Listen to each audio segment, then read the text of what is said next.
My daughter-in-law stood in my kitchen, arms crossed, wearing that expression she always wore when she was about to deliver what she considered a reasonable demand. "You need to start paying rent, Harold. $3,000 a month, utilities included. We can't keep subsidizing your retirement forever." Subsidizing. That was the word she used, as if I were some kind of government program draining their resources. My son stood behind her, scrolling through his phone, pretending to be somewhere else. He was good at that. Had been for years.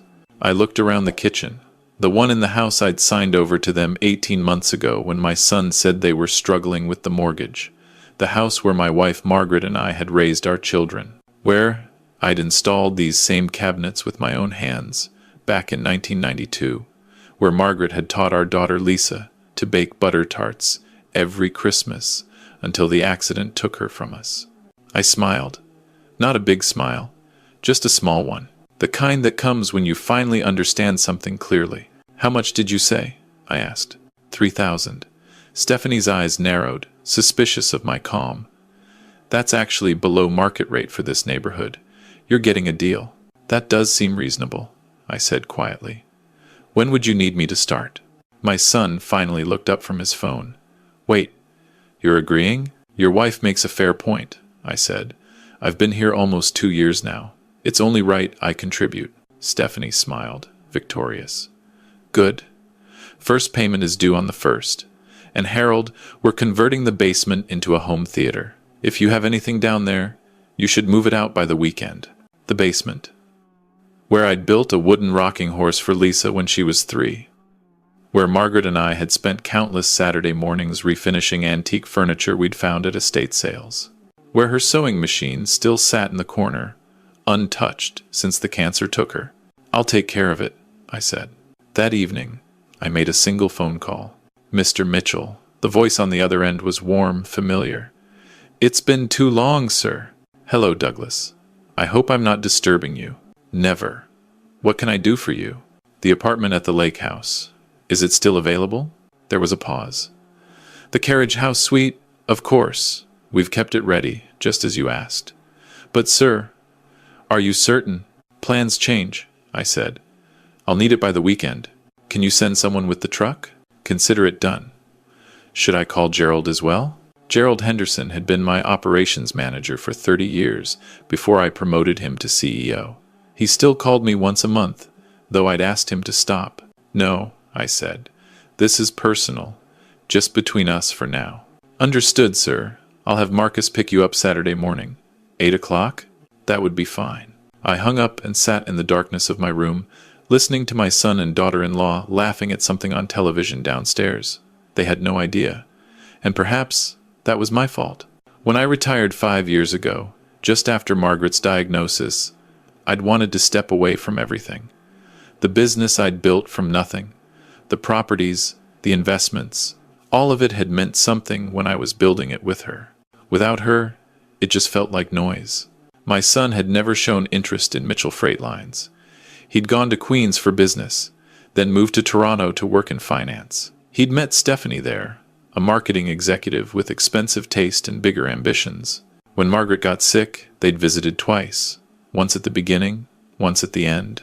After the funeral, they'd suggested I move in with them. "The house is too big for one person, Dad," my son had said. "You shouldn't be alone." I'd believed him. Or maybe I just wanted to believe that my son still needed me for something other than what I could provide. On Thursday evening, my son came to my room while I was packing.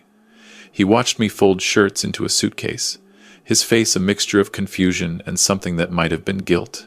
"Dad, Stephanie and I were talking. Maybe 3,000 is too steep. We could do 2,500. "That's generous of her," I said. "So you'll stay?" I looked at my son, really looked at him. When had he become this person? The boy who used to ride in my truck on weekends, who begged me to teach him to drive the big rigs, who once told me he wanted to be just like me when he grew up. Where had that boy gone? "No," I said. "I don't think I will." His face reddened. "Come on, Dad. Where are you going to go? You're 68 years old. Your pension from the trucking company can't be much. Do you want to end up in some government home?" "I'll manage." This is crazy. You're being stubborn. Your mother said something to me before she died, I said quietly. She said, "Don't let anyone make you feel small, Harold. Not even family." I didn't understand it then. I think I do now. That's not fair. We're trying to help you. Are you? I asked. Because from where I'm standing, it feels like you're trying to help yourselves. Jesus, Dad. We let you live here for 2 years without paying a cent. You let me live in my own house, I said. The house I gave you because you said you couldn't make the payments. The house your mother and I bought in 1985 with money we saved for 10 years. That house, his mouth opened and closed. You said it was a gift, he finally managed. It was, I said. I'm not taking it back. I just want you to remember what it cost me. Saturday morning at 8 o'clock sharp, I heard the vehicle pull into the driveway. Through the window, I saw the black Cadillac Escalade, freshly washed, idling at the curb. Marcus got out wearing his usual navy blazer. He'd driven for me for 15 years, back when I still attended board meetings and industry conferences. Stephanie was in the kitchen making her morning smoothie. She glanced out the window and raised an eyebrow. That's quite the ride to the senior's residence. Something like that? I said. She shrugged, uninterested. Make sure you take everything. We're tearing down the wall between your room and the office next week. Kevin needs a proper workspace. Already thought of, I see. No point wasting space.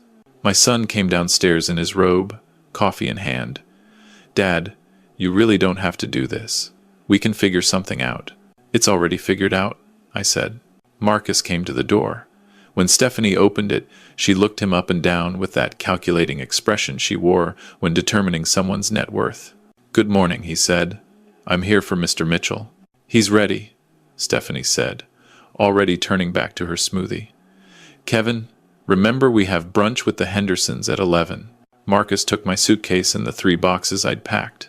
That was everything. I'd already arranged for Margaret's things, the items I couldn't part with, to be shipped separately to the lake house. This is really it? My son stood on the porch, hands shoved in his robe pockets. You're just leaving? You asked me to contribute or find somewhere else. I'm finding somewhere else. But where? You can't afford anything decent. Not in this economy. I'll manage, I said for the 3rd time. Marcus held the door open. I slid into the back seat. Through the window, I could see my son standing there, confusion, and perhaps the first stirring of concern crossing his face. Stephanie had already disappeared back inside. Where to, Mr. Mitchell? Marcus asked, pulling smoothly away from the curb. Home, I said. Take me home. We drove west out of Edmonton, past the shopping centers and suburbs, onto the Yellowhead Highway. The city fell away behind us, replaced by the endless Alberta prairie, golden with late autumn wheat. We drove for 4 hours, through the foothills, into the mountains, past Jasper, and finally south toward the Okanagan. Margaret had loved this drive. We'd made it dozens of times over the years, usually in early October when the leaves were turning and the tourist crowds had thinned. She used to make me stop at every lookout point so she could photograph the mountains. We arrived at the property in the late afternoon. The gate was open, the stone pillars flanking the private road, marking the entrance to the estate. The sign beside it, discreet bronze lettering, read Mitchell Lodge. The main house came into view first, a timber frame structure we'd built in 2008, all natural wood and floor-to-ceiling windows overlooking Okanagan Lake. It had been our dream, the place we'd designed together, the retreat where we'd spend our retirement years. We'd used it for 3 summers before she got sick. Behind the main house, nestled among the pines, sat the carriage house. We'd converted it to a guest suite years ago, originally for Lisa and her family. That future never came. The property stretched for 40 acres along the lakefront, private beach, boat dock, hiking trails through old-growth forest. Margaret used to joke that it was our own little country. Marcus pulled up to the carriage house. Douglas was waiting on the porch, the property manager who'd looked after the estate for the past 8 years. He was in his 60s himself, a former contractor who'd built half the custom homes in the valley. Welcome home, Mr. Mitchell, he said. Everything's ready. Margaret, his wife, she left a casserole in the refrigerator. Beef stew. She remembered it was your favorite. Douglas's wife, Margaret. The same name as my own. A small coincidence that had made my Margaret smile every time we visited. Thank you, Douglas. For everything. He nodded, understanding more than I'd said. It's good to have you back, sir. The place has been too quiet. That first week, I didn't contact my son. I walked the property every morning, following the trails Margaret and I had cleared together. I sat on the dock and watched the sun set over the lake. I read books from her collection, the ones she'd always meant to discuss with me and never got the chance. The silence wasn't empty. It was peaceful. The second week, my son called. I let it go to voicemail. He called again the next day, and the day after that. On the fourth call, I answered. Dad, where are you? I've been trying to reach you for days. I've been busy, I said. Busy with what? Are you okay? Are you eating properly? I'm fine. How are the renovations going? Forget the renovations. We need to talk. Can I come see you? Where are you living? He asked. Somewhere safe, I said. Somewhere I can afford. There was a long pause. Dad, I've been thinking. Maybe Stephanie and I moved too fast with the rent thing. Maybe we were wrong. Maybe you were, I agreed. So come back. We'll work something out. No rent. Just come back. Why? I asked. Why do you want me back? He didn't have an answer ready. I could hear him breathing, searching for words. Because you're my father, he finally said. That's the first honest thing you've said in months, I replied. But it's not enough. I hung up. The third week, Stephanie called. This was unexpected. Stephanie never called me directly. Harold, hi. It's Stephanie. Listen, I know things got a little tense with the whole rent situation. I was stressed about money, and I took it out on you. I apologize. Thank you for the apology, I said. So you'll come back? No. Why not? I just apologized. Stephanie, can I ask you something? Do you know what I did before I retired? She paused. You worked in trucking, right? Some kind of logistics thing? Something like that? I said. Well, anyway, we'd really appreciate you coming back. Kevin misses you. And actually, I could use your help with something. What's that? I'm launching a lifestyle brand. High-end wellness products. I need investors. Startup capital. Maybe $50,000 to begin? I'm sure you have some savings. I'd pay you back with interest. I almost laughed. Almost. Stephanie, I don't think I'm the right investor for your venture. Why not? Don't you believe in my vision? I'm sure your vision is impressive, I said. But I don't mix family and business. That's ridiculous. Families should support each other. I agree, I said. Families should support each other. I hung up. The fourth week, a letter arrived from a law firm in Edmonton. My son and daughter-in-law were concerned about my well-being and were exploring options to have me evaluated for mental competency. The letter suggested that perhaps I was not in a stable state of mind to be making decisions about my living situation or finances. I called my own lawyer, Victoria Santos.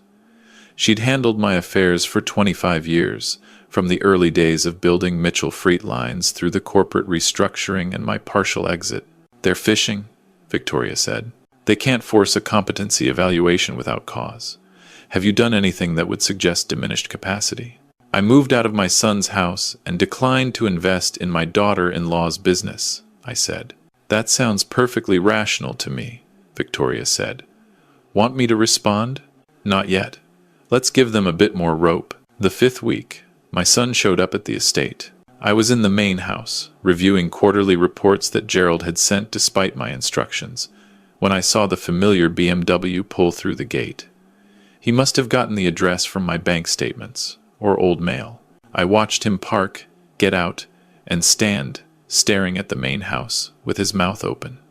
He walked up to the front door and knocked. Douglas appeared from the garden shed where he'd been organizing equipment. Can I help you? Douglas asked. I'm looking for Harold Mitchell. Is this the right place? And you are? His son. Douglas's expression didn't change. I'll see if he's available. He came to the house where I was waiting in the great room, the one with the 30-foot ceilings and the wall of windows overlooking the lake. Margaret's photographs hung on every wall, Images of mountains and forests and our life together. "He's here," Douglas said. "Want me to send him away?" "No. Let him wait. I'll be out in a few minutes." I made him wait 20 minutes. Not out of cruelty, but because I was reviewing a proposal from Gerald about expanding our partnership with a rail company, and it required my full attention. The business didn't stop just because my personal life was in turmoil. When I finally walked into the foyer, my son was standing in front of the fireplace, staring at a photograph of Margaret and me at a charity gala in Vancouver. We were in formal wear, surrounded by industry executives and local politicians. The caption beneath read, "Mitchell Freight Line CEO Harold Mitchell and wife Margaret received the BC Business Excellence Award 2019. "What is this place?" he asked without turning around.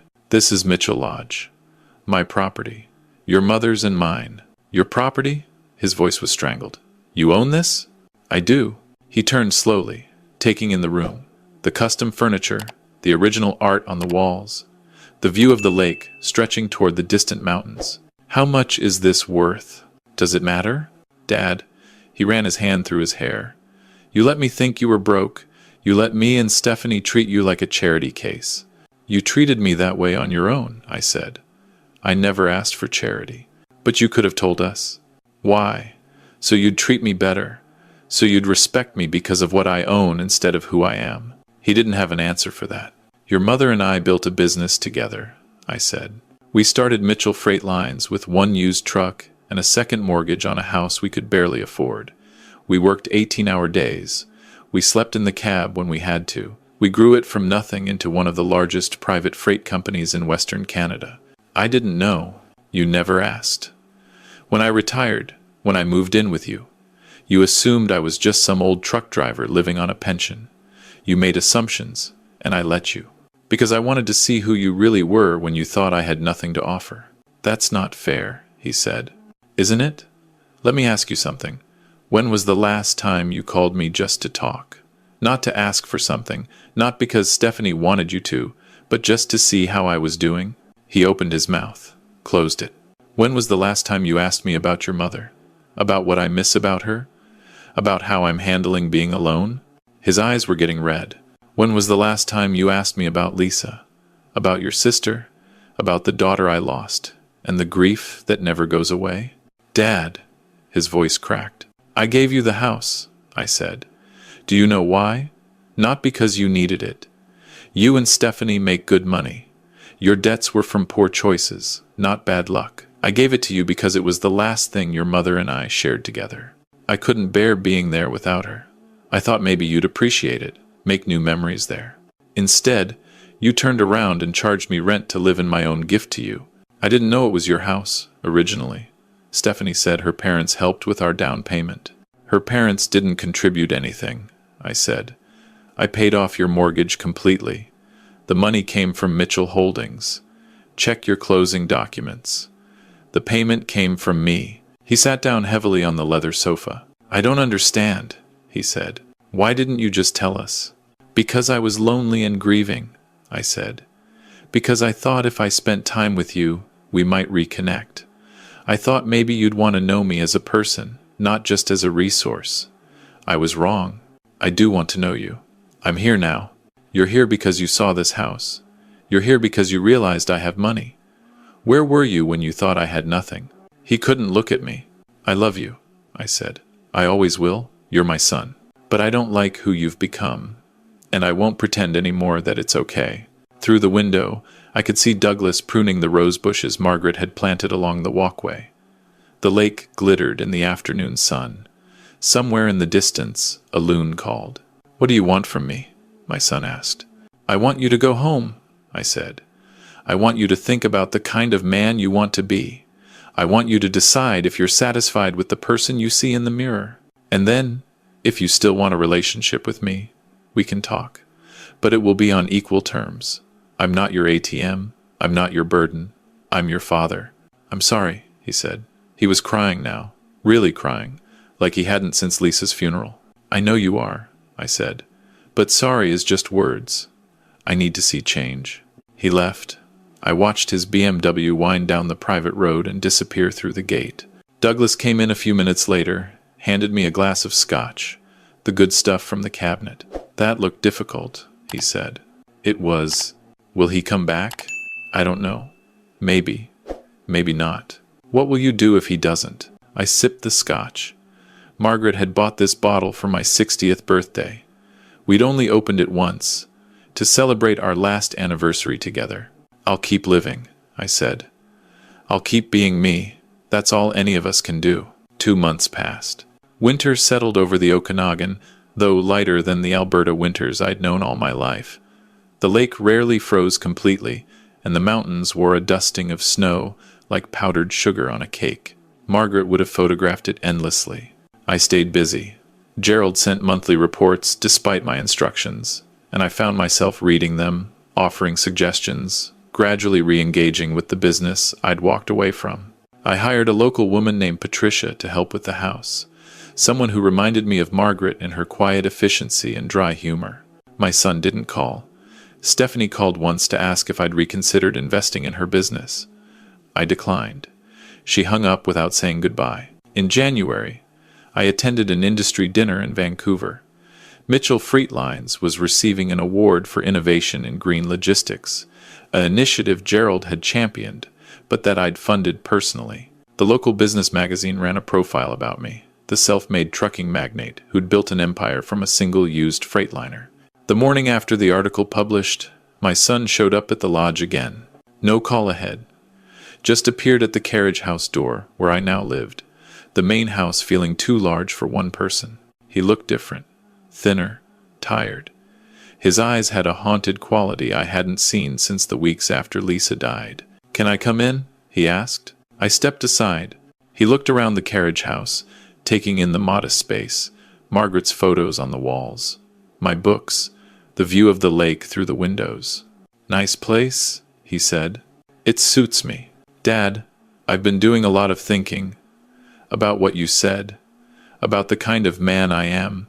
He sat down without being invited, his hands clasped between his knees.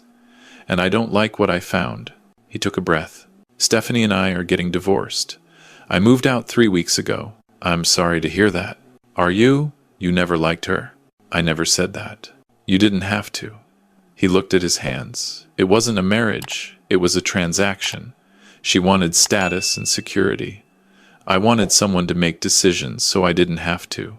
When she realized she couldn't get to your money through me, she started looking for other options. Turns out she'd been having an affair with her business partner for the past year." "I'm sorry," I said, and I meant it. "The house," he said. "Your house. I want to give it back." "It's yours. I gave it to you. I don't deserve it. I know that now. But more than that, I can't live there anymore. Every room reminds me of how badly I treated you, of Mom, of Lisa, of everything I took for granted. What will you do?" "I found an apartment. Nothing fancy. I'm selling the BMW, paying off my actual debts, starting over." "That sounds like a good plan." "I'm also seeing a therapist, working through some things." He paused. "She asked me to describe my relationship with you, and I realized I couldn't. Not really. I knew facts about you, but I didn't know you. You were young when your mother and I started the company," I said. "We were so focused on building the business that we probably didn't spend as much time with you as we should have. That's on me too. But after Lisa died, instead of leaning on you and Mom, I pulled away. I blamed you for not watching her closer. I blamed myself for not being there. I blamed everyone except the drunk driver who ran the red light. Lisa. We didn't talk about Lisa much. The pain was still too close, even after 12 years. The accident wasn't your fault," I said. "Or ours. It was just a terrible thing that happened. I know that now. But I spent 12 years being angry at everyone, including myself. And then Mom got sick, and I couldn't deal with that either. So I worked more, stayed away more. Let Stephanie make excuses for me. And after Mom died, having you around was just a reminder of everything I'd failed at." I said nothing. "When you moved in with us," he continued, "part of me was trying to make up for lost time. But part of me resented you. Resented that you'd had this whole life with Mom, this business, this purpose. And I was just drifting through my own life without any of it. So when Stephanie pushed to charge you rent, I let her. Because it felt like finally you needed me, instead of the other way around. I've always needed you, I said quietly. Just not for money. I know that now. We sat in silence for a while. Outside, snow was falling lightly, dusting the pines with white. A pair of ravens circled over the lake. Can I ask you something? He said. Go ahead. Why did you give me the house if you knew I didn't deserve it?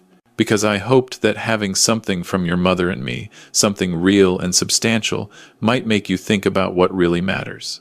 I was wrong about that too. But I don't regret trying. He nodded slowly. I want to work for you, he said suddenly. What? Mitchell Freight. I know I don't know anything about trucking. But I can learn. I'm good with numbers, with systems. Maybe I could help with the business side. Not because I want your money. Because I want to be part of something that matters. Something you and Mom built. Because I want to spend time with my father while I still can. I studied my son's face. He meant it. I could see that. But I could also see that he was fragile. That this newfound clarity could shatter under pressure. On one condition, I said. Anything. You start at the bottom. You spend 6 months working at the Edmonton depot, loading trucks, learning routes, understanding what the drivers go through. You learn the business from the ground up before you touch any numbers. 6 months? At least, maybe longer. When Gerald says you're ready, then we'll talk about next steps. He was quiet for a moment. Then he nodded. I'll do it, whatever it takes. The work starts at 5 in the morning, I said. It's physical. The crew will give you a hard time because you're the owner's son, the old owner's son, I corrected. Gerald runs things now. I can handle it. We'll see. He stood up and headed for the door. Then he stopped. Dad, I read that article about the award, the one that said you and Mom started Mitchell Freight with 1 truck and a second mortgage. Is that true? Yes. Where did you find the courage to risk everything like that? Your mother, I said. She believed in me when I didn't believe in myself. She said if we were going to struggle, we might as well struggle for something that was ours. I wish I'd known her better. So do I said. She was remarkable. He left. I watched his rental car, a modest Toyota, wind down the private road toward the gate. Douglas appeared from the garden shed, brushing snow from his jacket. That seemed different, he said. It was, I said. We'll see if it lasts. My son showed up at the Edmonton depot the following Monday at 4:30 in the morning, wearing work boots and a jacket that had clearly never seen manual labor. The dispatcher, a no-nonsense woman named Grace, who'd been with the company since the early days, assigned him to the loading crew under Ramirez, our most demanding supervisor. Ramirez had exactly 0 tolerance for incompetence, regardless of whose son you were. I got the report from Gerald that evening. He struggled, Gerald said. But he didn't quit. Ramirez made him reload an entire trailer twice because he didn't secure the cargo properly. He did it without complaining. That's a start. The crew is testing him, giving him the worst jobs, seeing what he's made of. Good, I said. That's what I wanted. You want him to fail? No, I said. I want him to succeed, but I want him to earn it. 3 months passed. Gerald sent regular updates. My son was learning. Slowly, painfully, but learning. He'd earned grudging respect from the loading crew by never complaining, never using my name to get special treatment. Ramirez had promoted him to dispatch training. In April, my son called me directly for the first time since starting at the depot. Dad, he said, I get it now. Get what? Why you built this. Why it mattered. He paused. I loaded trucks today for 12 hours straight because 3 drivers called in sick and we had contracts to fulfill. My back is killing me. My hands are blistered. And I've never felt more useful in my entire life. That's how it starts, I said. The guys took me for beers after shift. First time they've done that, Ramirez said. I might not be completely useless. High praise from Ramirez. Dad, he hesitated. I'm sorry it took me so long to understand. About you, about Mom, about what you built together. It took me a long time too, I said. The important thing is that you got there. Another pause. Can I come visit the lake house this summer? I want to see where you live, where you and Mom plan to grow old together. I'd like that, I said. The summer my son visited, the Okanagan was at its most beautiful. Orchards heavy with fruit, the lakes sparkling under endless blue skies, the mountains standing sentinel in the distance. He stayed for a week. We fished from the dock. We hiked the trails Margaret and I had cleared years ago. We talked about her, about Lisa, about all the years we'd lost to silence and resentment. One evening, sitting on the deck watching the sunset paint the lake in shades of orange and gold, he asked me something I'd never expected. "Do you think Mom would be proud of me?" I considered the question carefully. My wife had been many things, but she'd never been sentimental. She demanded the best from everyone, especially the people she loved. "I think she'd be proud of who you're becoming," I said. "She'd say you still have work to do, but she'd be glad you finally started." He nodded, tears in his eyes. "I miss her," he said. "So do I said. "Every day." That autumn, Gerald promoted my son to route coordinator at the Edmonton depot. It was an entry-level management position, nothing glamorous, but it was earned. I attended the small ceremony Gerald organized, my first time at the depot in 3 years. The loading crew, the dispatchers, the drivers who knew me from the old days, they all came to shake my hand. My son stood among them, wearing a Mitchell Freet polo shirt, looking like he belonged. Afterward, we walked through the yard together, past rows of trucks bearing the logo Margaret and I had designed at our kitchen table 30 years ago. "I never understood what you and Mom accomplished," he said. "I always thought the trucks just showed up. I didn't realize what it took to make that happen." "Your mother always said the magic was in the details," I replied. "Anyone can buy a truck. The hard part is building a system that works, day after day, year after year." He stopped beside one of the newer Freightliners, running his hand along the door. "I want to learn more," he said. "The business side, the strategy. I want to understand everything. When you're ready, how will I know when I'm ready?" I smiled, really smiled, for the first time in longer than I could remember. "You'll know," I said, "when you stop asking that question." He started to say something, then stopped. Then he hugged me. A real hug, the kind we hadn't shared since he was a boy. "Thank you, Dad," he said, "for not giving up on me." I hugged him back. "Thank your mother," I said. "She's the one who taught me that the things worth having are the things you wait for." We stood there for a moment, in the yard of the company Margaret and I had built from nothing, surrounded by trucks that would carry goods across the country tomorrow and the day after that. The sun was setting, painting the sky in colors she would have photographed. I pulled out my phone and texted Gerald. "He's going to be okay." 3 dots appeared. Then, "I know. Margaret would be proud." I put the phone away and walked with my son toward the office, toward whatever came next. That's the thing about building something. It teaches you patience. It teaches you that growth takes time, that you can't rush the important things, that sometimes you have to let people fail before they can succeed. It teaches you about seasons, about waiting, about faith in things you can't yet see. Margaret used to say that the best journeys are the ones where you don't know the destination. You just keep moving forward, trusting that the road will take you somewhere worth going. I think she was right about that. About most things, really.